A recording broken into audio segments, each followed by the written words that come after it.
Hey everybody, um, you've got your quiz on Monday, so let's go over the homework.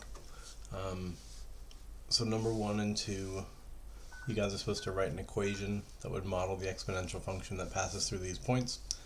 And for number 1, you've got, 5 different data points? And you only ever need 2, so you just want to pick whichever 2 you want. And we talked about how your model should be of the form f of x equals a times b to the x, and a is the initial value,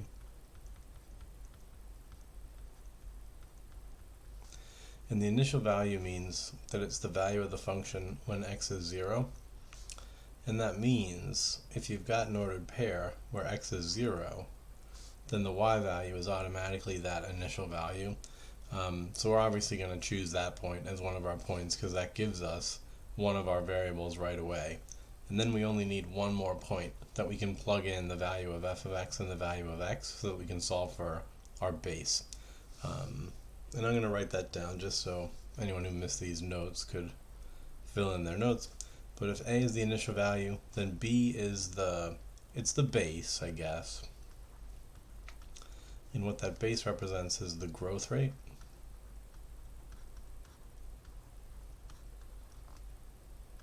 / rate of decay.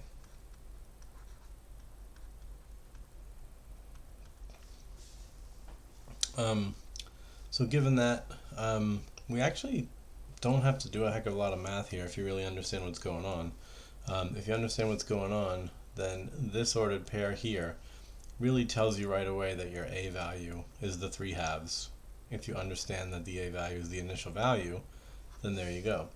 Now, if you understand that the b value is the growth rate, or the rate of decay, then looking here, as I increase by 1 in the x direction, you can see that your y value has decreased by a half, right? 3/2 to 3/4. You can tell that someone has multiplied by 1/2, right?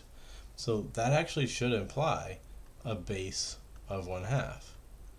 So honestly, you shouldn't have to do anything at all. You should actually look at this data and sort of immediately say that your model is going to be 3/2 as an initial value and 1/2 as a base.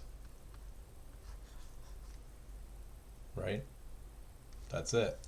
Now, just for the sake of making sure you guys are well prepared, let's maybe do the whole problem again, but ignoring those given values and acting as if we had to do more work. Yeah, not sure how I want to do that. Let me just move everything.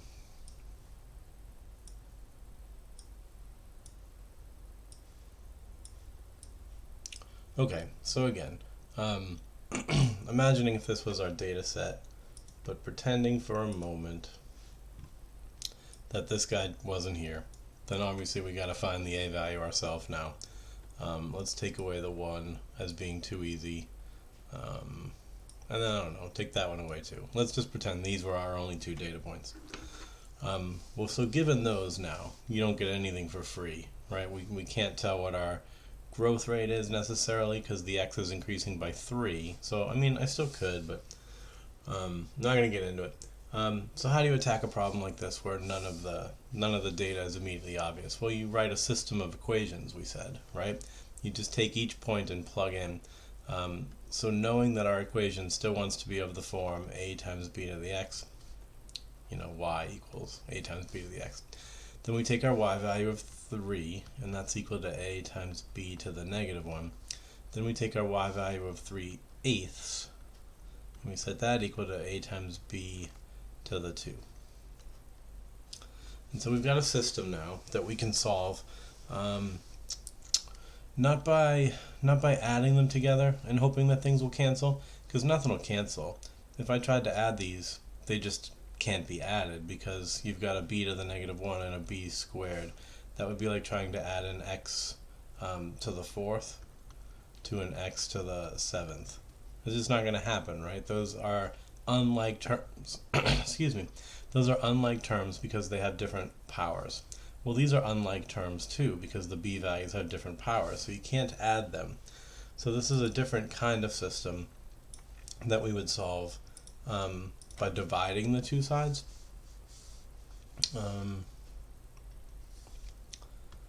So I guess I would want the second equation to be in my numerator probably. So if I'm dividing the right hand sides, I would have an ab squared divided by an ab to the negative 1. And so right away you see the a's cancel, and that's good because that means we can solve for b. And when you're dividing like this, you're going to subtract the exponents, but you're going to be doing b squared minus negative 1. So you're adding, and you'll get a b cubed. That's why I'm putting the bottom equation into the numerator, because when I subtract the powers, I'll get a positive exponent. And it's not bad to get a negative exponent, but you know, it's easier to have a positive one. So that means I'm now doing 3/8 divided by 3. So we've got a complex fraction, and hopefully you remember how to deal with that. That 3 is really 3 over 1, so you just imagine multiplying by the reciprocal instead. So if we multiply by 1/3, if we multiply by 1/3, then in the denominator we can get that to cancel. And then up here we see we would have 3 over 24, which reduces back down to 1/8, or of course just reduce the 3's in the first place, and you get your 1/8. However you slice it, you're looking at a 1/8 that is equal to b cubed. And so from here you take the cube root of both sides.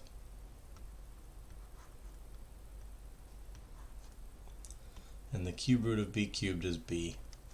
And when you're doing the cube root of a fraction, you just do the cube root of the numerator and denominator separately.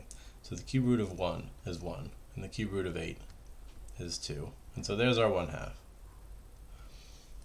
And so we see that, yeah, we can still solve this even if we weren't given the easy data points.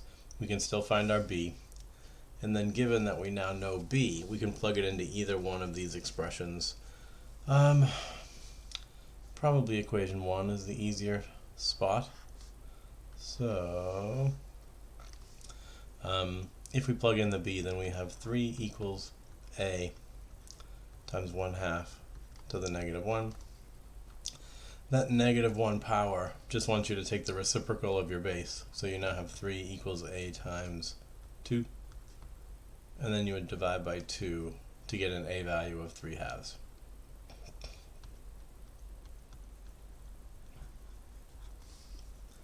And so finally, once you've got both of those, you can write your model now. We can see that our model is going to be y equals the a value, which is 3/2, times the base, which is 1/2, to the power of x. So that's how you would tackle this problem if if you had uglier given values. So for the next one,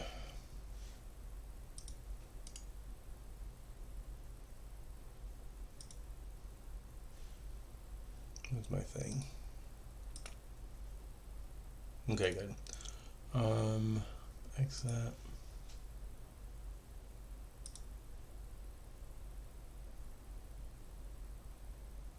It didn't seem to do anything.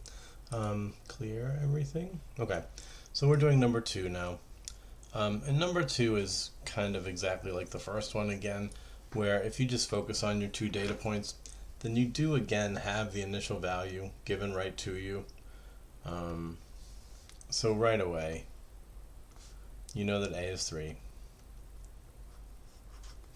Which means if you want to find your b value, then you just grab your other point, the 2, 6, and for y you'll go ahead and plug in the 6. A is known to us now, we know that that's 3. The only thing we don't know is the base, and we know that we'd want to raise the base to the power of 2. So to solve this, you would divide by 3, and you would get 2 equals the base squared. And so to solve for the base, you'd have to be taking the square root on both sides, and so you get root 2 as your base.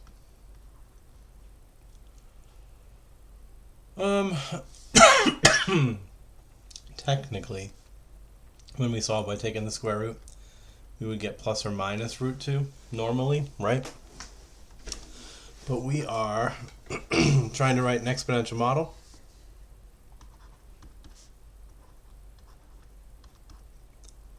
And so you probably remember that the base of our exponential actually can't be negative. So even though, technically, by solving we should have generated both a positive root and a negative root, we're going to throw the negative root away because you can't have a base that's negative. So it's just the root 2. So our only answer is that our model should be 3 times root 2 to the x.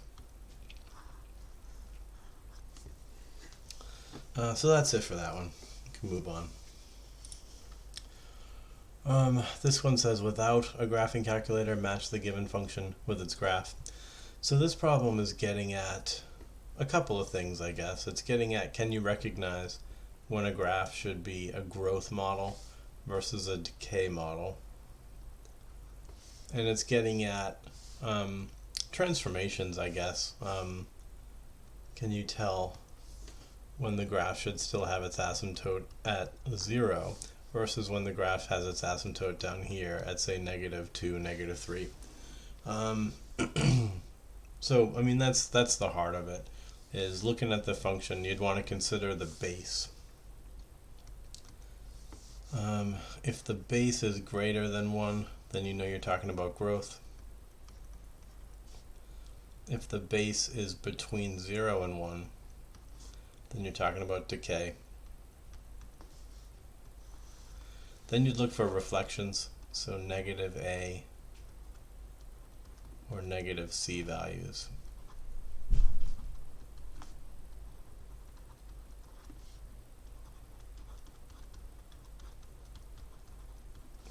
So those would cause reflections. H values, first of all, if you even know what I'm talking about, I'm talking about a, b to the c, x minus h plus k. These are all the values I'm talking about. So your a values are reflections over the x-axis. Your c values, when they're negative, are reflections over the y-axis. H is a translation left to right. Translating left to right is kind of not really relevant to the shape of the graph. Just looking at the graph of C, if I translated this right, it would still be horizontal at the same place. It would just sort of appear to start to decay later, maybe? It's sort of all that would feel like, right? So the H value is not that important, but K is super important. K is going to move your vertical asymptote up and down. So if your vertical asymptote was suddenly way up here, then now you're talking about a pretty significantly different graph. So that's what you guys are thinking about. The base, whether it's greater than 1, less than 1. You're thinking about whether there's reflections or not, and you're thinking about K. But once you parse all that, the rest is a piece of cake, in my opinion. Get rid of all this. Alright, so looking at 25. The only thing you've got is a base of 3. So that should have its horizontal asymptote would be at y equals 0 and hasn't been translated around. The base of 3 means that it's growth. So who fits that bill? Seems like A.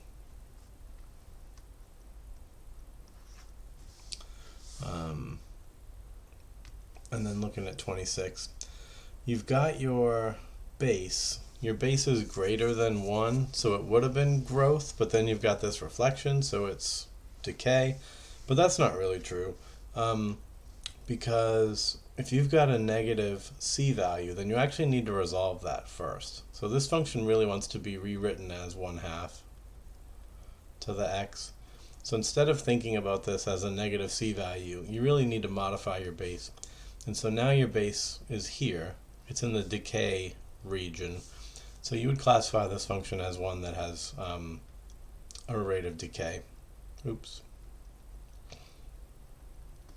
And the asymptote's still in the same place. So which graph is a decay model whose asymptote is still at 0? Oh, this guy, D. So this guy's got an asymptote at 0. And instead of growing, it's decaying. So that's 26.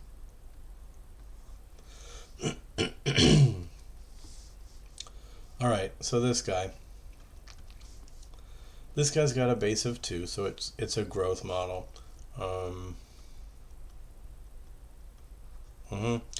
And the only transformation it's got is that reflection over the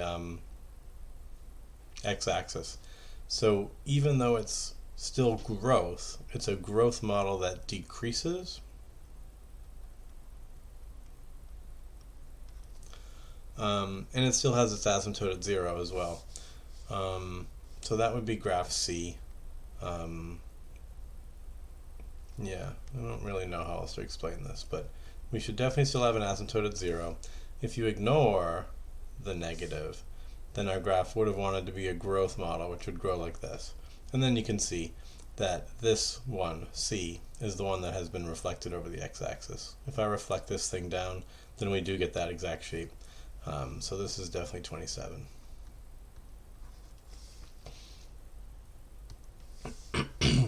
And then 28 is sort of the same deal, except our base is 1/2. So we would have started out as a decreasing decay model, but this reflection is going to turn us into an increasing decay model, which sounds a lot to me like E.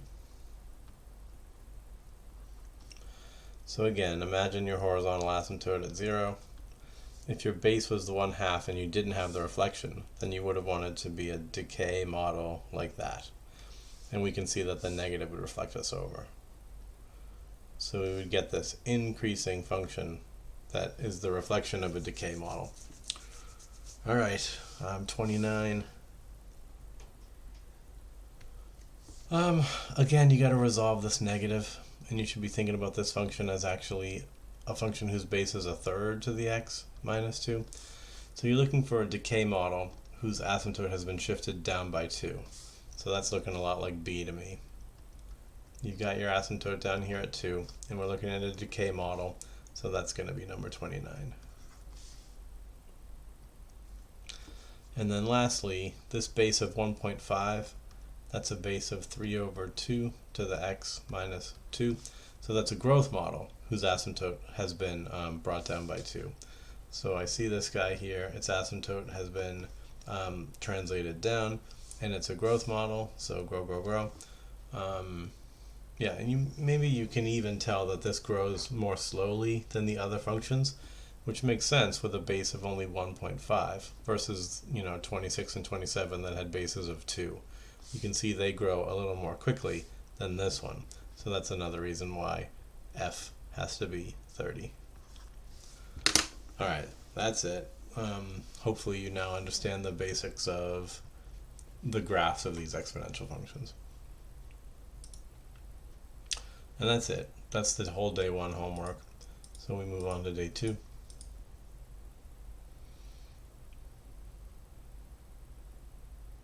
Okay, so the day 2 homework has more to do with figuring out your base value, I guess. So here you're given your initial value. So if we're trying to write a function of the form y equals a b to the x, then the 16 is a. That's just handed right to you, your initial value. But decreasing at a rate of 50%, it certainly doesn't mean that you're going to make your base 50. I mean, if you had 16 times 50 to the x, then what this function is doing is multiplying by 50 every month. That would be a much faster increase than a 50% increase. You're multiplying your stuff by 50. Multiplying by 50% means you should only be adding on an extra half of what you had. So that's not right. By the same token, if you remember that percents have to turn into decimals, so this is really 0.5. Well now, if you wrote your model as 16 times 0.5 to the x, well, that's not even a growth model anymore because your base is less than 1. You're now decaying. You're now losing half of what you once had. So that ain't right. And so hopefully roundabout now you're remembering that your base should be 1 plus your growth rate.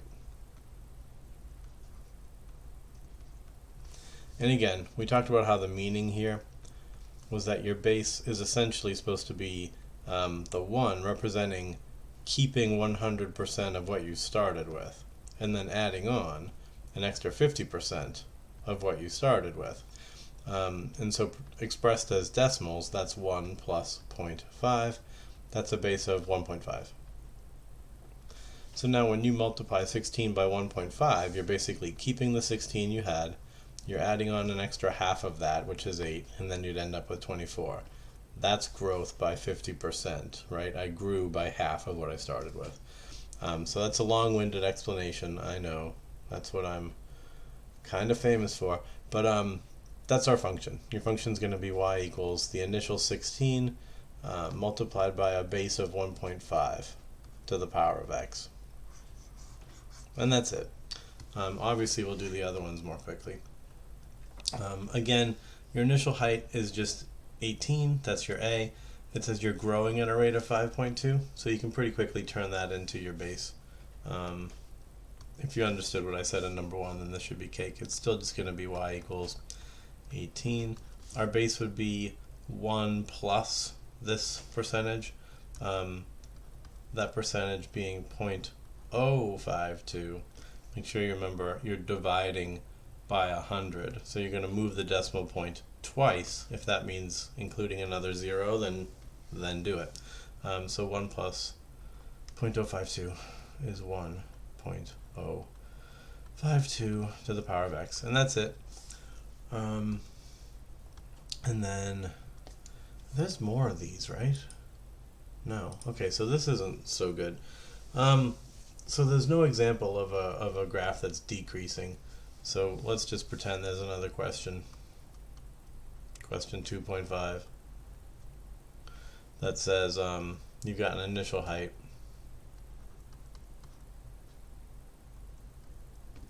of, it doesn't matter, 32 inches. Decreasing at a rate of, let me just keep it really simple, 20%. Alright, well, if you've got a rate of decrease, maybe you would remember this, maybe you wouldn't, but if a growth rate is 1 plus the growth rate, then your rate of decay is going to want to be your rate minus 1. It's actually kind of reversed, okay? So you don't, right? Why do I suddenly feel like I'm screwing up? Because I am.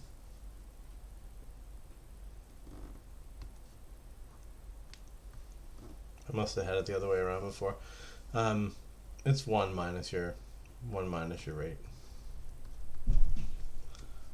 Over here I must have been saying it as growth rate plus 1, and then I always felt like it was reversed. Whatever, who cares? Not me. But our rate of decay, I just want to be sure that nobody writes me an equation that's incorrect. So to write this thing, it would be y equals the 32.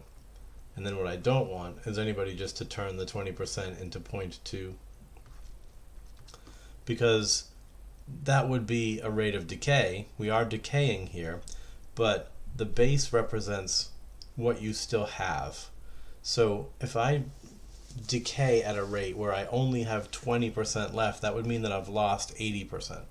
So you have not done this right. If we're decreasing at a rate of 20, we're only supposed to lose 20. So that means your base should be 0.8. And then that's correct. With a base of 0.8, it means I've lost 20% because I'm keeping 80%. And that's the way you want to think about rates of decay. Now number 3 is kind of completely different. We'll keep the 592 as an initial value, of course. It says we're halving once every 6 years. So if we're halving, then we'd let our base be a half. And either way you slice this, whether you think about it as I'm keeping half or whether you think of it as I'm losing half, it's the same difference. So you can't really screw that up. But it's the once every 6 years part. We would raise this to the value of x. But if x is representing a number of years, then we need to divide that number of years by 6. And this is similar to the half-life problems that by now you guys hopefully are feeling pretty good about. But the idea again is, without that division by 6, then you would be chopping 592 in half as soon as x equals 1, meaning you'd be having every single year. You don't want to chop the 592 in half for the first time until 6 years have gone by. So if you plug in 6, then you want your exponent to finally be 1. And so dividing by 6 would mean that 6 divided by 6 becomes 1, and you'd half for the first time. When would you half for the second time? At 12, right? So you would want your exponent to be 2 when x is 12. And so what's going to do that? Well, division by 6 is going to do that. And hopefully that made some kind of sense. I don't feel like explaining that again. So moving on. All right, part 2 says determine a formula for the exponential function whose graph is shown. I don't see how these are different from the other ones. They're literally the same. I guess not literally. I guess the difference is these decimals. Is that really a meaningful difference though? I guess there's no point in arguing. You guys are going to want me to do it, so let's just do it. Again, they're giving you the initial value for both problems, so that's not ideal, but okay. You guys have to assume that on the quiz I'm not going to necessarily give you the initial value, so make sure you're comfortable writing the system like I showed you on the previous one.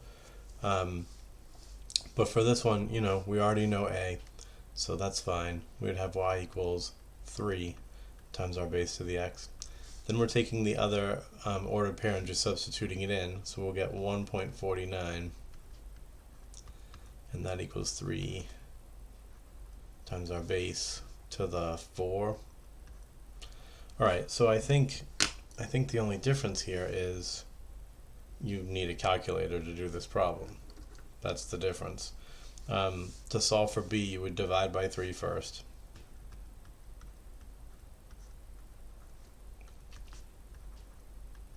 And then that equals b to the 4th.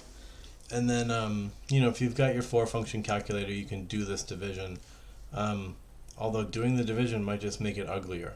So honestly, if you wanted to, you can just keep it as this fraction. That's okay.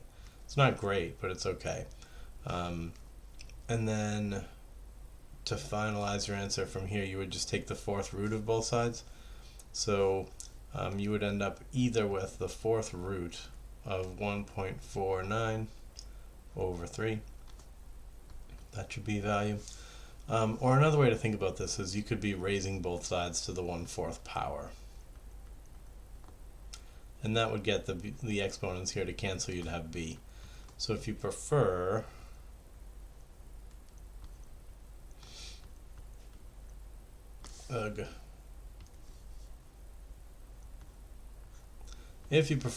you could just leave that like that.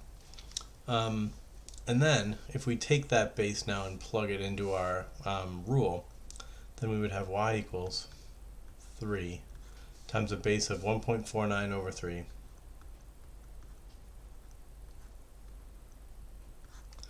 And then that's to the 1/4 power, and then that's to the power of x. So if you've got power to a power, we said you're going to multiply those powers, and then 1/4 of x is just x over 4.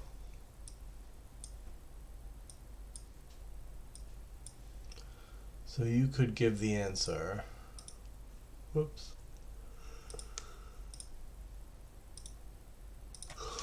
excuse me. So you could give your answer as y equals 3 times a base of 1.49 over 3 to the x over 4. We shouldn't feel too strange, because we just talked about this last problem where we were having once every 6 years and we had to divide by 6 in our exponent here, right? So now that we're seeing a problem that has this division by 4 built into our exponent, that shouldn't really feel all that foreign. You know, this just means that, what would this be? This would be decay, right? So we're decaying by some percent, but instead of decaying by that percent every year or day or month, we're doing it every 4 years or days or months. So the moral of the story is, even with these uglier numbers, you can still write a reasonably good looking model without a calculator. Okay, and that's fine. The one other thing you could do if you wanted to is you could clean up this, because I don't like mixing decimals into my fractions. So if you really wanted to, you could multiply the top and bottom by 100, because that would at least move the decimal point over, turning this into a whole number again. It'd be 149. So maybe, just maybe, 3 as an initial value, a base of 149 over 300. That would be my reduced fraction. By the way, from here, if you could reduce, then you would be expected to. Like if these numbers were both even and I could at least chop them in half, then I should. 149, I don't know if that's divisible by anything. It looks kind of prime to me, so I think we're fine to just leave it alone. But then our power is x over 4. So maybe this is sort of the ideal answer. Although the thing in blue is fine. Anyway, hope that made sense. Let's do it again.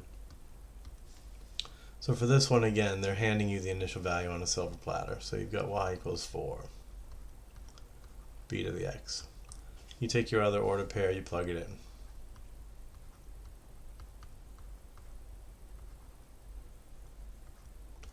And again, you see that you're going to divide by 4, so you get 8.05 divided by 4. That's going to be b to the 5th. That means our base is 8.05. You know, let's clean it up. I've been saying we should, so let's do it. I would multiply by 100. So just have 805 over 400.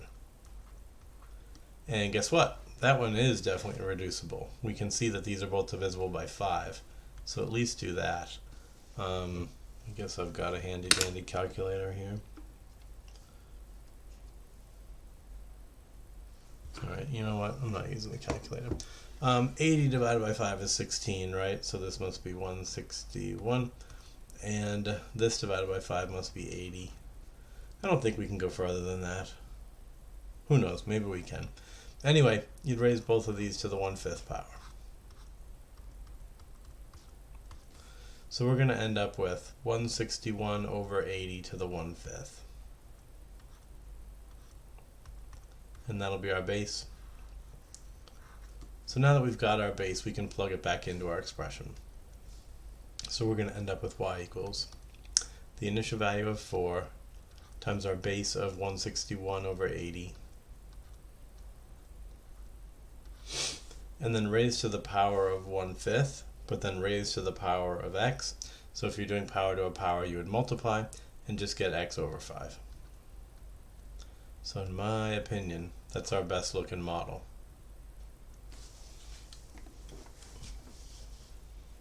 Yeah, I'm good with that. Moving on. Alright, so now you guys are getting word problems. You can rest assured that there'll be a word problem on the quiz. Whether it will be sort of exponential or whether it'll be more logarithmic remains to be seen, although I can pretty much guarantee it'll be a half-life problem. But let's do this one. It says the population of River City in the year 1910 was 4,200.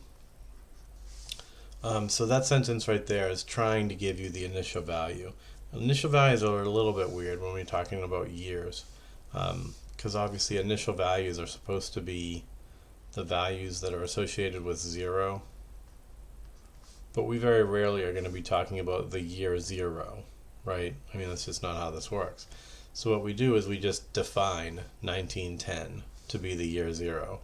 So we say let 1900 or 1910 represent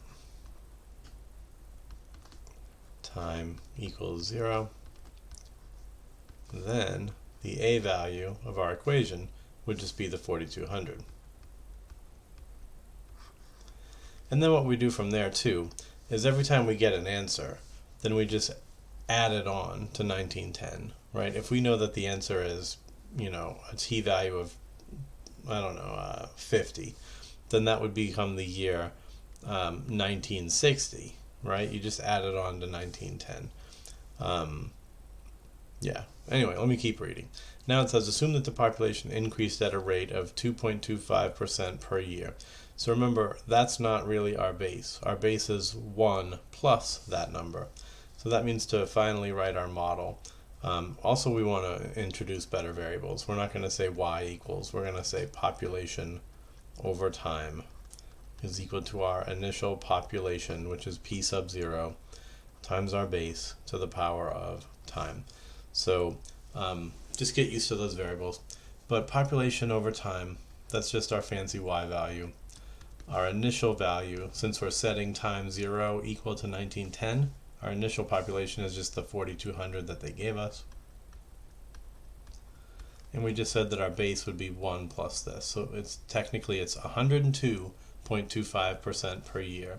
So turning 102.25 into a decimal means moving that over twice. So it's 1.0225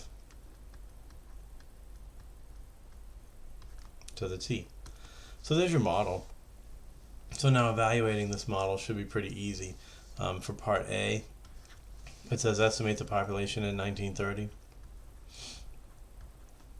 Well, just remember that the year 1930 translates to a t value of, well, if 1910 is time 0, then 1930 is just 20 years later. So all you're doing is you're evaluating your population model at time 20. So you're just being asked to find p of 20, which is just going to be 4,200. Oh, geez. 4,200 times 1.0225 to the 20. Could you do this without a scientific calculator? Yeah. Do you wanna though? Yeah, you really don't. Obviously you don't want to do 1.0225 times 1.0225 20 times.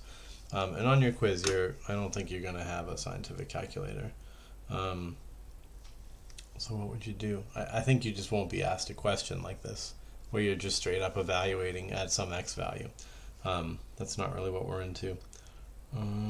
So I'm just going to give you the answer. You guys can go ahead and use your graphing calculators to evaluate this, and just know that this won't quite be on the quiz. Do I know how to do this on this calculator? 1.0225 to the power of 20 equals times 4,200. Alright, I'm getting 6,554.139. One thing I told you is I always want 3 decimal places.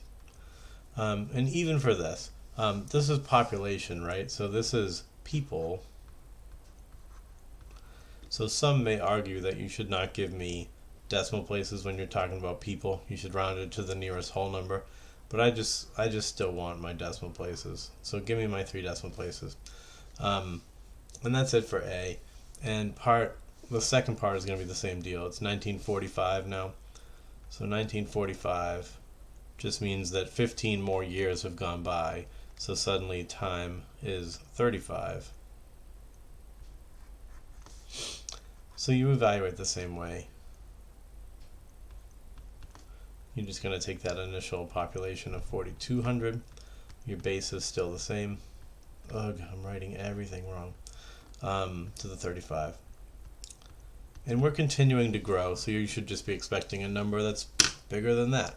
So here we go. This calculator is terrible.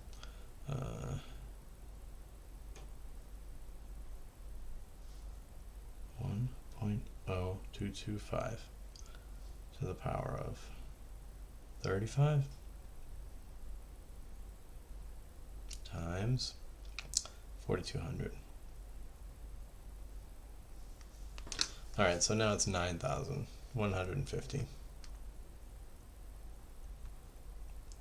0.933.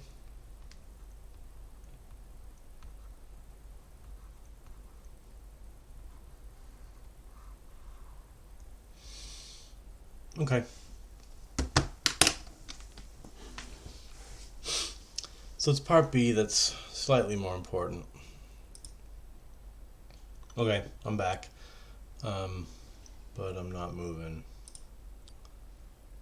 Now I'm moving again. Okay, neat. Here I am.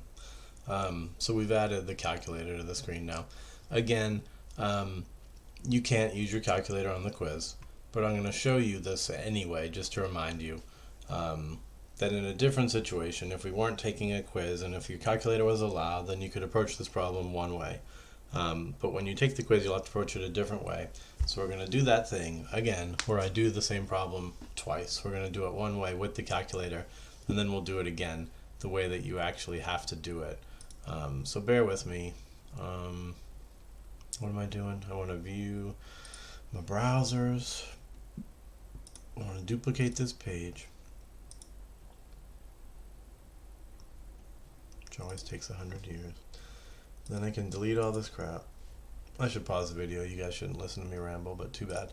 I'm going to duplicate this twice so that we can do it twice. So we're doing part B, and we're going to do it first using our calculator.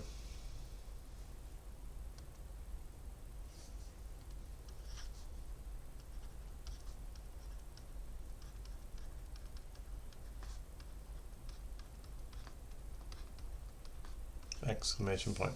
Alright, so we said that to do this thing with the graphing calculator, we would write our model, which is population over time, equals that initial value of 4,200.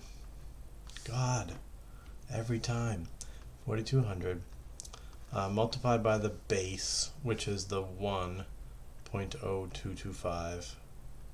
That represents our rate of increase to the power of time.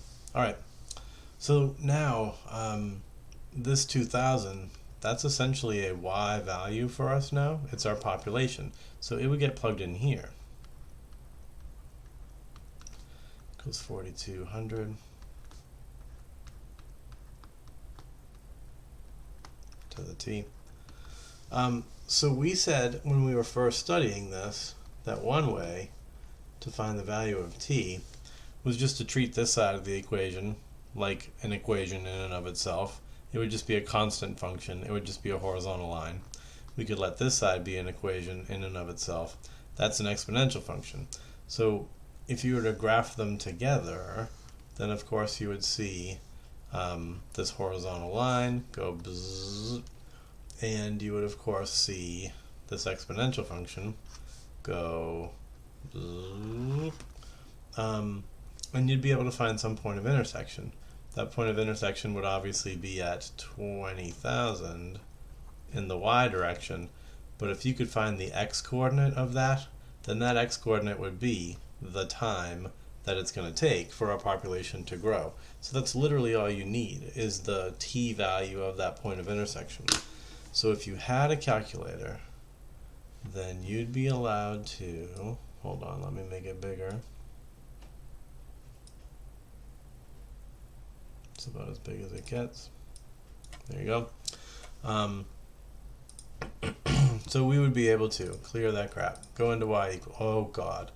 Okay, hold on. Don't worry about anything that's going on right now.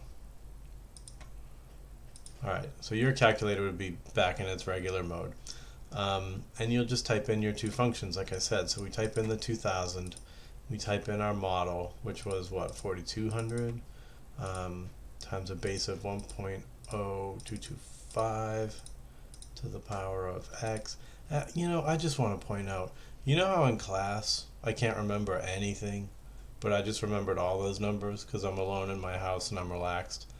Can that be a lesson that when you kids are in the room you could actually shut up? Because I swear to God, you guys break my mind when I'm trying to like actually keep everybody on task. It's too much for me to think about.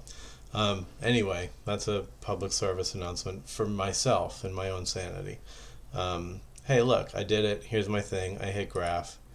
And then I get sad, of course, because then I remember that I have to actually manually find myself a window that works. You could zoom 6 to a standard window, but that's 10 by 10. You're not going to see anything. So, no, just be smart. Remember that x is time passing. So it's going to be 0. And I'll give you a hint. When we did part A, we were talking about what? 20 years going by and then 35 years going by. And in both of those cases, our population only grew to, what, about 6,000 and then 9,000? So we know it's going to be longer than that, right? So basing your answer on part A, we know that we probably need maybe 50 years. I'm going to go with 50 as my first guess. Remember, I don't ever expect you guys to guess this right on the first try. We always just guess something reasonable and then modify it. One thing I do know for sure, though, is for the Y scale, I'm going to start at 0, and if I'm trying to see the action at 20,000, then I want to put that in the middle of my screen, so I go up to 40,000. You just double it. Now if I hit graph, this should actually look pretty good. Oh, it looks terrible. Did I put too many zeros or something? I'm not actually sure what I've done.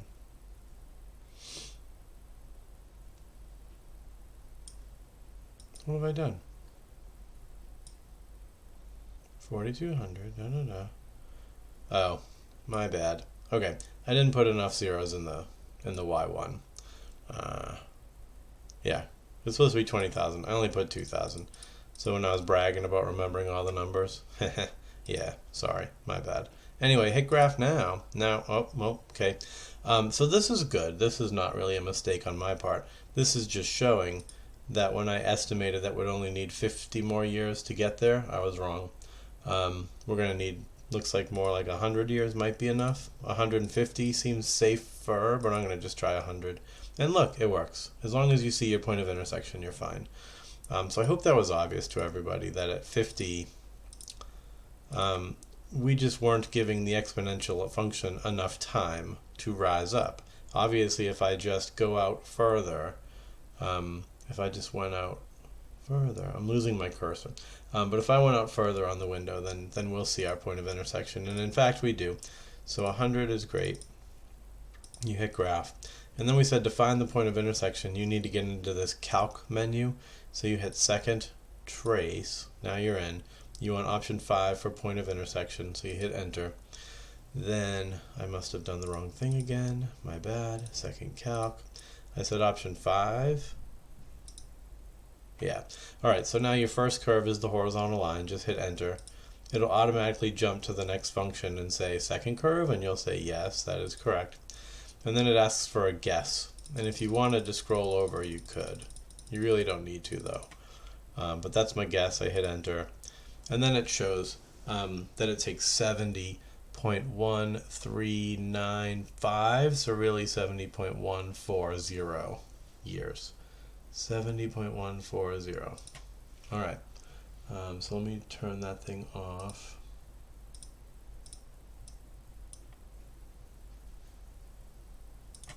I don't know how to. Okay, it's gone.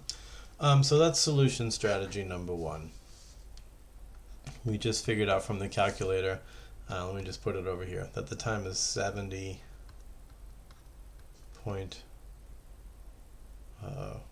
maybe I don't remember things when I'm in the comfort of my own home.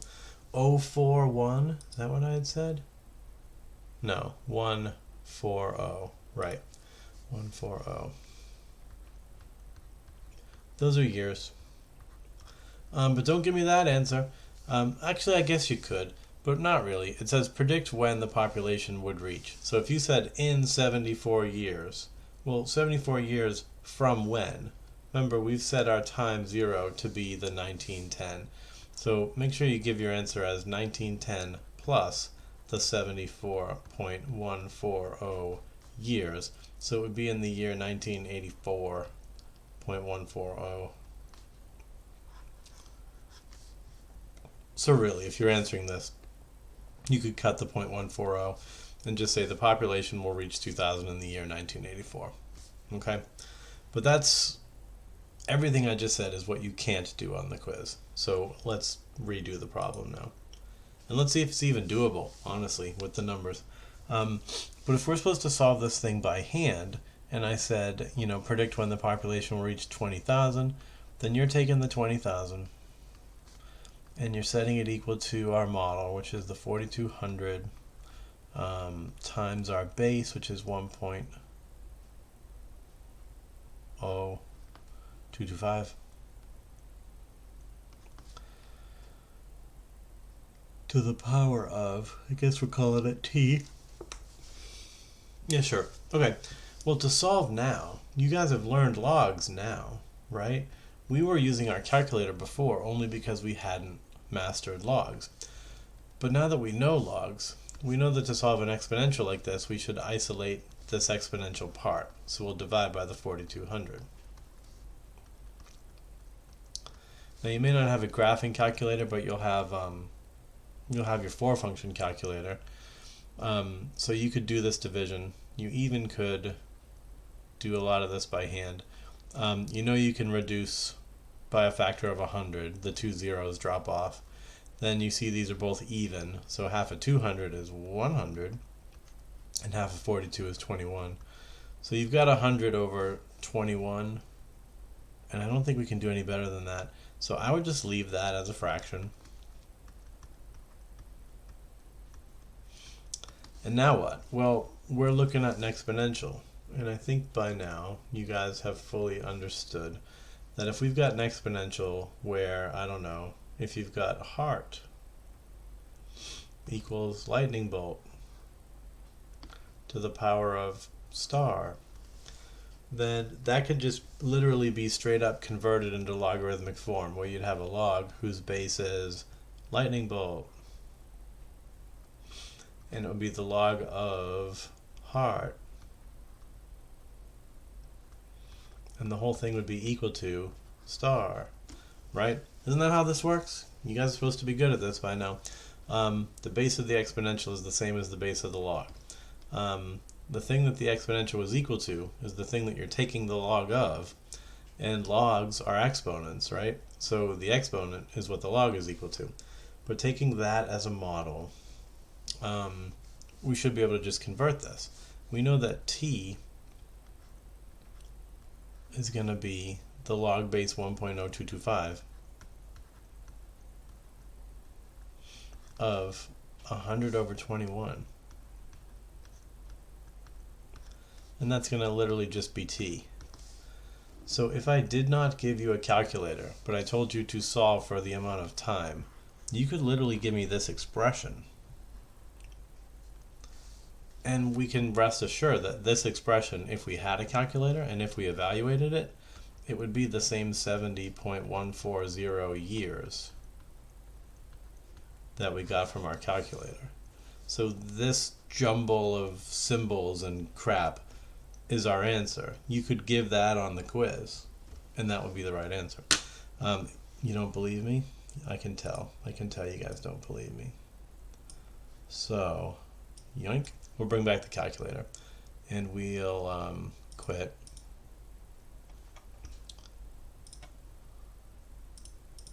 Back to the home screen. And if you want to evaluate a log, we talked about how if you just press log, then it's understood to be a base of 10. So if I did log of 100, this is going to be 2, because that's a base 10. I don't want a base 10. So we said if you hit math, and if you scroll down sufficiently far, all the way to option A, so after 9 it goes to 0, after 0 it goes to alphabetical. So that option there where it says log base, you choose that. Then you can type in any base you want. So the base we wanted is 1.0225. And the argument that we wanted was, I forget, 100 over 21. Hit enter. Well, would you look at that? That's the same as the x value that we found before, right? So our graphical approach gave us the answer of 70, but our algebraic approach of, isolating the exponential, converting it to logarithmic notation, means that we now have an algebraic expression that is worth the same amount. And that is what I expect you to do on the quiz.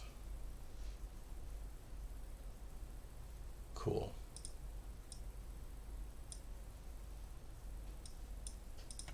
Okay, so there you go. That is how we'll approach that problem now. Well, nothing can stay away.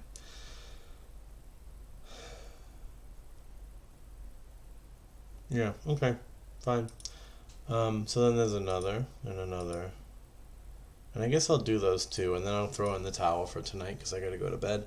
But I'll post, a second follow-up video tomorrow. So sure, I'll do these ones. Although, will I? It's already an hour long. Should we just stop here? Yes, we'll stop here. Alright, I'm going to get this part 1 video posted, and I'll get you guys a part 2 later. Have a good night, guys.